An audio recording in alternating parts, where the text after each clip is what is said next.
ఉద్దేశించి ఈ మాటలు ప్రతి వారికి దిద్దుబాటు చెడ్డబాటు కలిగినట్లుగా నన్ను మరుగుపరిచి నీ బిడ్డలతోనూ నాతో మాట్లాడమని క్రీస్తు నామములోనే ప్రార్థన చేసి అడిగి వేడుకుంటున్నాం తండ్రి. ఆమేన్. దేవునికే స్తోత్రం, దేవునికే స్తోత్రం. మరి ఈ మాట మీకు అంత విలువైనదిగా ఉందో భయంకరంగా ఉందో ఆలోచన చేయాలి. ఈ మాటలు ఎందుకు పరిశుద్ధాత్మ దేవుడు వ్రాయించారు అనేది మనం గమనించే యెరోబాము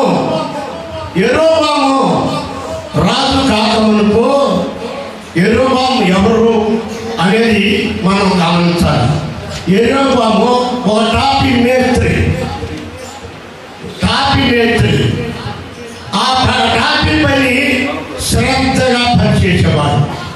ఏ పనైనా యెరోబాము శ్రద్ధగా పనిచేసేవాడు. జాగ్రత్తగా గమనించాలి. అలా శ్రద్ధ నిలపడం బట్టి దేవుడు ఆయన మీద దృష్టి నిలిపి ఆయన్ని రాజుగా నిర్ణయించడానికి తీర్మానం చేసుకున్నాడు. ఈ మాట గమనించాలి. నువ్వైనా నేనైనా కూర్చున్న వారైనా వాక్యం వినేటప్పుడు శ్రద్ధ నిలపాలి. శ్రద్ధ నిలపకుండా అనాలోచనగా నువ్వు దేవుని వాక్యాన్ని వినకూడదు. ఎందుకంటే నీ శ్రద్ధను బట్టి నీ ఆత్మీయ జీవితంలో ఆశీర్వాదాన్ని చూడగలుగుతావు. శ్రద్ధ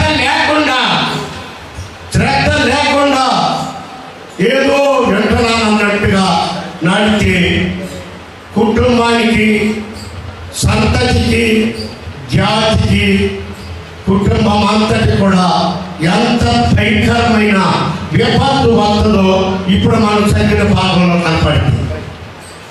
ఇప్పుడు మనం చదివిన భాగంలో ఈ 14వ అధ్యాయము గమనించినట్లయితే ఈ యొక్క అధ్యాయంలో ఎంత భయంకరమైన మాటలు కనిపిస్తున్నాయో మనం గమనించాలి. చనిపోయిన వారు పొగలు జరిపాక, బయట చనిపోయిన వారు ఆకాశ పక్షులు తినేట. మరి ఈ మాట ఎంత భయంకరమని పాతి పెట్టడం లేదు, వారిని సమాధి చేయటం లేదు. ఎలాంటి విపత్తు ఎందుకు రావాలి? దిద్దుబాటు ఇప్పుడదే మనం దేవుని దగ్గరికి వచ్చాము. ఏ విధంగా వచ్చాము? ఏదో అనుకొని వచ్చారు, ఏం సాధించాలని వచ్చారు. మీరు గమనించారా? చూడండి ఏ మాటలో దేనికి వచ్చిందో. ఈ మాటలు మొదటి వచ్చిన 2-3 మాటలు చదువుతాం. 14వ అధ్యాయంలో 1-2 మాటల్లో ఏం చెప్తున్నారు ప్రభువు చూడండి. ఆ కాలం ముందు యెరోబాము కుమారుడైన అబియా కాయలా పడగా యెరోబాము తన భార్యతో ఇట్లనేది, నీవు లేచి యెరోబాము భార్యనని తెలియకుండా మారువేషం నేర్చుకొని షిలోకు నాకు పొమ్ము. ఈ జనుల మీద నేను రాజునగుతానని నాకు సమాచారం తెలిపిన వాడు కాబట్టి నీవు 10 రొట్టెలు, అప్పములు, బాబు పుట్టి తేనె చేత పట్టుకొని దర్శించి బిడ్డ ఏమవును అని అతన్ని తెలుసుకోమని చెప్పి పంపెను. ఏంటమ్మా అర్థమైంది? మాట అర్థమైందా? బిడ్డలు మరణమైతే కుక్కలు చనిపోయాడు, బయట చనిపోతే ఆకాశ పక్షులు తినడానికి కారణం ఏంటి? దేవుని సన్నిధికి, దేవుని సేవకుడి దగ్గరికి, దేవుని మందిరానికి వచ్చేవారు వేషం వేసుకొని రావడమా? వేషాలు దేవుని దగ్గర పనిపోతాయా? వేషాలు ఏ వేషమును బట్టి వచ్చావు? అయితే వేషం వేసుకొస్తే దేవుడు తెలియదు అనుకుంటారా? దేవుడు కనిపెట్టాడు అనుకుంటారా? మళ్ళీ రాజుగా ఈ ప్రజల మీద నిలబెట్టడానికి అయ్యా ఆ ప్రవక్త ద్వారా నేను ఈ రాజ్యాంగంలోకి వచ్చా కాబట్టి ఇప్పుడు బిడ్డ కాయిలాగా జ్వరం చేసింది, వాడు సత్రంలో బతుకుతాడో ఏమైందో కనుకరా. మరి కనుకరం అన్నప్పుడు అయ్యా అమ్మా చక్కగా దేవుని భయభక్తులు కలిగి దైవజనుడి దగ్గర బతికినాడి కన్నీళ్ళు కాల్చి అయ్యా నా బిడ్డని బ్రతికించయ్యా అని చక్కగా అనరాదు అని చెప్పొచ్చు కదా. అలా కాకుండా వ్యాఖ్య వేసుకొని ఎలా మాట్లాడు, ఎంత మోసం అండి, ఎంత మోసం. అందుకని దేవుడు యొక్క ప్రవక్త ముసలివాడు అయిపోయాడు, కళ్ళు కాలపాత్రలా మందగించిపోయింది, ఎవరు వచ్చేది ఎవరు పోయేది తెలియట్లా. అంత మంద దృష్టిలోకి వెళ్ళిపోయాడు. అలాంటి పరిస్థితుల్లో వ్యాఖ్య వేసుకోవాల్సిన పని, వ్యాఖ్య వేసుకోవాల్సిన పని కనపడలేదు కదా, మామూలుగా రావచ్చుగా. అయితే దానిని బట్టి దేవుడు ఏం చెబుతున్నాడో ఒకసారి దేవుని యొక్క వాక్యం మాట్లాడుతున్న మాటలు గమనించండి. ఇదిగో 5వ వచనం. అంతటా యెహోవా అహీయాతో చదివించినదేమనగా యెరోబాము కుమారుడు కాయలా ఉన్నాడు కనుక అతని గురించి నీ చేత విచారణ చేయుటకై యెరోబాము భార్య వస్తున్నది. ఆమె వ్యాఖ్య నేర్చుకొని మర్యాద చేయనట్టుగా వస్తున్నది కనుక నేను నీకు చదివించిన నీ మాటలు ఆమెతో చెప్పవలను. అందరూ అయ్యా ఆ ద్వారం లోపల వస్తున్న ఆమె కాలు చప్పుడు విని ఆమెతో మాట్లాడాను. యెరోబాము భార్య లోపలికి రేమా, నీతో చెప్పవాలని నాకు ఆజ్ఞ అయ్యాను. నీవు యెరోబాము భార్యతో చెప్పవలసినదేమనగా ఇశ్రాయేలు దేవుడైన యెహోవా ఈ ప్రకారం చదివిస్తున్నాడు, నేను నిన్ను జనుల మీద నిన్ను అధికారిగా నియమించాను. దావీదు సంతతి వారి యొక్క నీ రాజ్యమును తీర్చి నీకు ఇచ్చినాను. మాత్రమే నా దృష్టికి ఏది అనుకూలమో దాన్ని మాత్రమో చేసేదనని చావుడితో చెప్తున్నాడండి.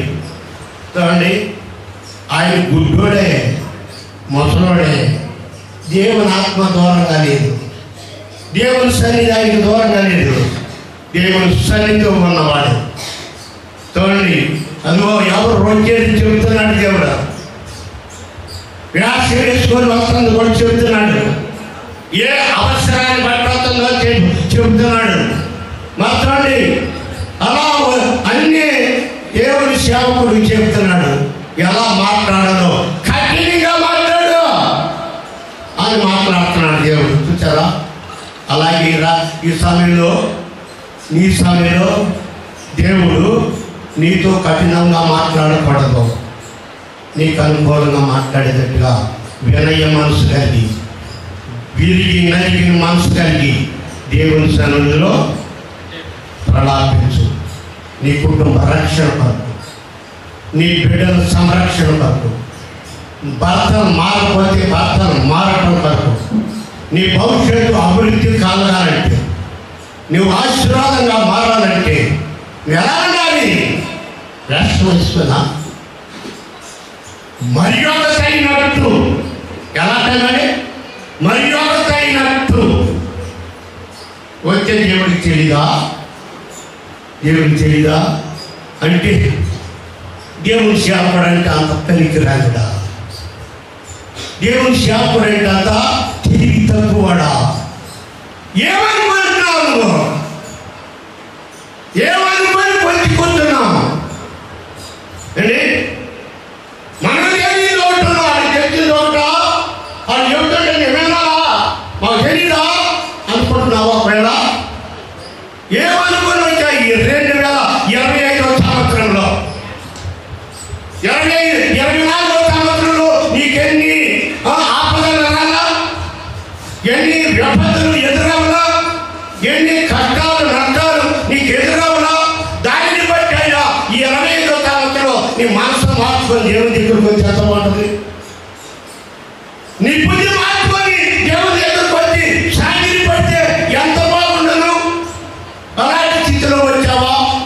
వచ్చావు? ఎలా వచ్చావు? నలుగురు వెళ్తున్నారు, నలుగురితో పాటు నేను కూడా అని వచ్చావా? ఏమైనా వచ్చా?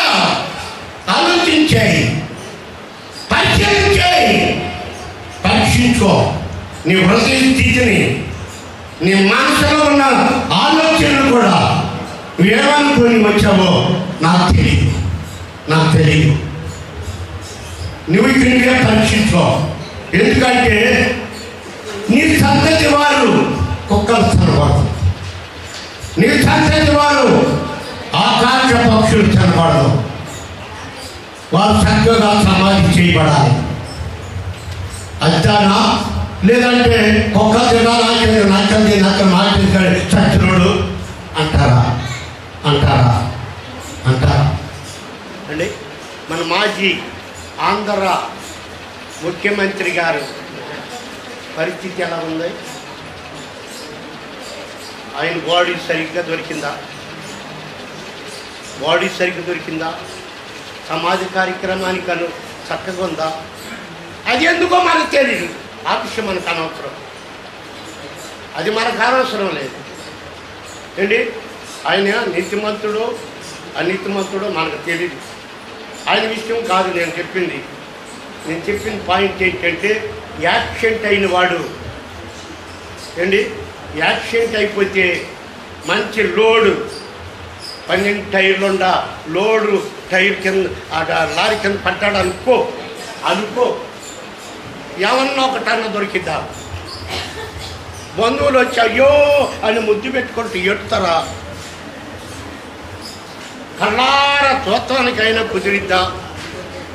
అంటే మనకు అలాంటి జరగకూడదు. అందుకే మనం దేవుని సన్నిధికి వచ్చినప్పుడు వణుకు కలిగి ఏమిటి ఎలాగా యెషయా గ్రంథము 66వ అధ్యాయము 2వ మాట. యెషయా గ్రంథము 66వ అధ్యాయము 2వ వాక్యంలో ప్రభు మాట్లాడుతున్నాడు. ఎవడైనాను నలిగిన హృదయం గలవాడై నా మాట విని వణుకుతుండునో వాడిని నేను చూస్తా. వాళ్ళనే నేను చూస్తా. ఉడుకు లేకుండా, భయం లేకుండా, వేషంతో ఉండవాళ్ళు నేను చూడను, ఎవరిని చూడను. కాబట్టి ప్రియా నా దేవుని సహోదరులారా, నా ఆత్మ నా తండ్రి బిడ్డలారా, దైవ జనాంగమా ఆలోచన చేయాలి. మన ఆలోచన ఏ విధంగా ఉంది? ఆదికాండము 26వ అధ్యాయము 24వ వాక్యముల నుండి ప్రభు మాట్లాడుతున్న మాటలు గమనించండి. ఆదికాండము 6వ అధ్యాయం 24వ వాక్యము. ఆ రాత్రి యెహోవా తనకి ప్రత్యక్షమై, నేను నీ తండ్రి అయిన అబ్రహాము దేవుడను, నేను నీకు తోడై ఉన్నాను కనుక భయపడవద్దు. నా రాత్రుడైన అబ్రహామును బట్టి నిన్ను ఆశీర్వదించి నీ సంతానమును విస్తరింపజేసేదని చెప్పాను. ఇప్పుడు సంతానం మనలేదు, మన సంతానం. యెహోవా భార్యతో మాట్లాడుతున్న మాట కూడా సంతానం. నీ సంతానం వారు కుక్కలు, నీ సంతానపు వాళ్ళు ఆకాశ పక్షులు. మరి ఇక్కడ అబ్రహాము కుమారుడైన ఇస్సాకుతో దేవుడు మాట్లాడుతున్నాడు. ఏం మాట్లాడుతున్నాడు? ఆ రాత్రి దేవుడు మాట్లాడుతున్నాడు. ఏం మాట్లాడుతున్నాడు? నేను నీకు తోడై ఉంటాను. దేనికి? నీ తండ్రి నా దాసుడు. ఆ రాత్రిని బట్టి నీకు నేను తోడుగా ఉంటా. అంతేకాదు నీ సంతానాన్ని విస్తరింపచేస్తా. అబ్రహాము చేసిన ప్రార్థన, భయభక్తులు. అంతేకాదు ఇస్సాకు గెరారు ప్రాంతంలో ఫిలిష్తీయులు తక్కువ ఆడుతున్నారు. ఈ భాగం మాది, ఈ నీళ్ళు నాయి, ఎన్ని బాగా తీసినా నావి అంటే ఆయన తగ్గువాడకుండా జనత్వంలో సాగిపోతున్నాడు. పోట్లాడేవాళ్ళు పోట్లాడకుండా సాగిపోతున్నాడు. పారిపోయే వాళ్ళు పారిపోతున్నాడు. అంతేగాని అమ్మారు బైబిల్ పట్టుకొని ఇదా నీ మాటలో పాఠానికి వెళ్ళేదానివైనా నువ్వు మాటలో అనిపించుకొని పరిస్థితి రాకూడదు, సాగిపోవాలి. వీరికి నలిగిన హృదయంతో సాగిపోతే మన సంతానాన్ని విస్తరింపజేస్తారు. యెహోవా బాబు చేసిన పనికి, ఇసాకు చేసిన పనికి ఎంత దిద్దుబాటు ఉందో చూడండి. దిద్దుబాటు ఎలా ఉన్నామో గమనించండి. మన ఇళ్లలో కానీ భర్త గారు తెరిచో తెలియపోయింది అన్నాడు అనుకోండి, నేను ఎవరిని అనుకున్నా మా బొట్టాయి ఏంటి ఎంత బాగోదా, నన్ను అంత మాట్లాడతావా అన్న రీతిగా బైబిలే పాత్రలే దిద్దుబాటే పోట్లాడుకోవాలి. అదా మన భక్తి జీవితము, అదా విశ్వాస జీవితము. దేవుని ద్వారా ఆశీర్వాదం పొందడానికి వచ్చాము, ఆశీర్వాదం పొందుకోవాలి. యెహోవా భార్యలాగా శాపాన్ని పోగు చేసుకొని వెళ్ళకూడదు. నువ్వు పట్టణంలో అడుగు పెట్టగానే నీ బిడ్డ శవం ఎదురైంది. అర్థమవుతుందా? ఎలాంటి భక్తి మనది, ఎలాంటి విశ్వాసం, వాక్యం ఏ విధంగా వింటున్నావు? వినే స్వభావమేనా, అనుసరించే స్వభావమేనా, భయపడే స్వభావమేనా? ముందు దేవుని సేవకుడికి భయపడాలి. ఇక్కడ దైవజనుడు శ్యాంబాబు గారికి లోపడాలి, ఆ తర్వాత దేవుడికి భయపడాలి. ఇక్కడ ఆయన పిల్లోడేంటండి ఆయన అంటావా? ఏమన్నాడు ప్రభు వారు? నా నామమున నా పేరట ఈ చిన్నవాడిని చేర్చుకుంటే నన్ను చేర్చుకున్నట్టే అన్నారా? పిల్లవాడని రెక్లెసా? పిల్లవాడని తెలియక ఆయనకి చెట్టు నాకు బాగా చెట్టు అనుకుంటున్నావా?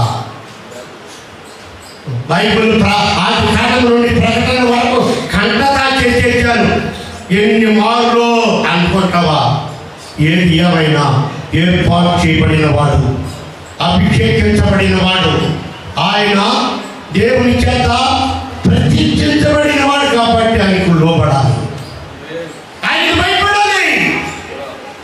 అంతేగాని తెల్లవాడాలి, ముసలోడాలి, ఆ కళ్ళు లేనివాడని వేషం వేసి వచ్చినంత మాత్రాన దేవుడు ఒప్పుకుంటాడా? బాగా జాగ్రత్తగా ఆలోచించాలి. దిద్దుబాటు జీవితం అంటే ఎంత. అందుకని అబ్రహాము జీవితంలో గురించి ప్రభావితున్నాడు. క్రొత్త నిబంధనలో లూకాసు వార్త 1వ అధ్యాయము 54వ వాక్యం. లూకాసు వార్త 1వ అధ్యాయము 54వ వాక్యాన్ని మనం గమనించే అబ్రహాము గురించి మరి క్రొత్త నిబంధనలో ఏ విధంగా ప్రభువు చెబుతున్నారో గమనించండి.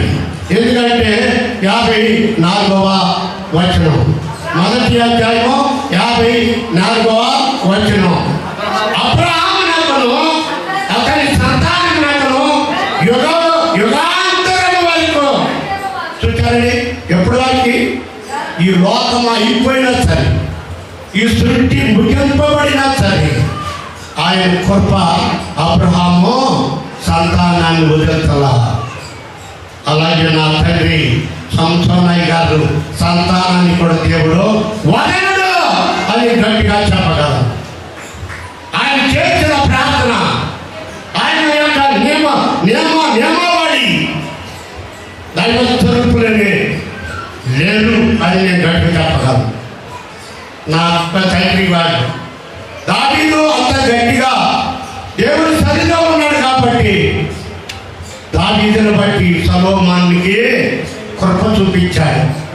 యుద్ధాలు లేవు, రాజ్యం విస్తరించబడిపోయింది. విశాలమైన అని ఆస్తితో నింపించాడు సొలొమోన్ని. దేనికి? దావీదు చేసిన ప్రార్థన, దావీదు చేసిన ప్రార్థన. అలాగే నా తండ్రి గారు సంసోనయ్య గారు చేసిన ప్రార్థన వారి బిడ్డను వదిలిపెట్టద్దు అని గట్టిగా చెప్పగలండి. వారినే కాదు, మమ్మల్ని కూడా, ఆత్మ బిడ్డలమైన మమ్మల్ని కూడా దేవుడు వదలడు. ఆయన బిడవడు, మా చేయి బిడవడు. గమనించాలి. ఎందుకంటే ఆయన ప్రార్థనే మాకు కంచి. అయ్యగారు నా తండ్రి చేసిన ప్రార్థనే మాకు కంచి. యోగు చుట్టూ కంచి ఉన్నట్టుగా కంచి ఉన్నాయి. మీరేమనుకుంటున్నారు? ఏమనుకుని ఆలోచన చేస్తున్నారు? ఏంటి? మనం గమనించాలండి. దేవుడి వాక్యం మర్మాలు బహు జాగ్రత్తగా గమనించాలి. ఎందుకంటే ప్రభు చెప్తున్నారు. అండి 9వ వచనం చూడండి. రాజుల మొదటి గ్రంథము 14వ అధ్యాయం 9వ వాక్యం. నీకంటే ముందుగా ఉండిన వారందరికంటే అధికముగా కీడు చేస్తున్నావు. నన్ను భక్తిగా విసర్జించి ఇతర దేవతలను పోత విగ్రహాలను పెట్టుకొని నాకు కోపము పుట్టించినావు. ఎరుబామా నేను రాజులా చేసింది ఏంటి? రాజులా చేసింది ఏంటి? నా మాట వింటావని, నాకు పూజిస్తావని, నన్ను అనుసరిస్తావని, అంతే నువ్వు చేసిన పని ఏంటి అంటున్నాడు. ప్రభు మాట్లాడుతున్నాడు. ఏంటి? వారందరికంటే భయంకరమైన వ్యక్తిగా మారిపోయావు అని మాట్లాడుతున్నాడు ప్రభు. 2వ రాజుల గ్రంథము 5వ అధ్యాయము చూడండి. ప్రభు చెప్తున్న మాట 2వ రాజుల గ్రంథము 5వ అధ్యాయము దేవుడి వాక్యంలో నుండి ప్రభు చెప్తున్న బహు విలువైన ఈ నూతన సంవత్సరంలో నూతన అనుభవాలతో దేవుడు మనకి బోధిస్తున్నాడండి. నూతన అనుభవాలతో మాట్లాడుతున్నాడు. అదే 2వ రాజుల గ్రంథము 5వ అధ్యాయం 25-26 వాక్యములో నుండి ప్రభు మాట్లాడుతున్న మాటలు గమనించండి. ప్రభు మాట్లాడుతున్నారు. 27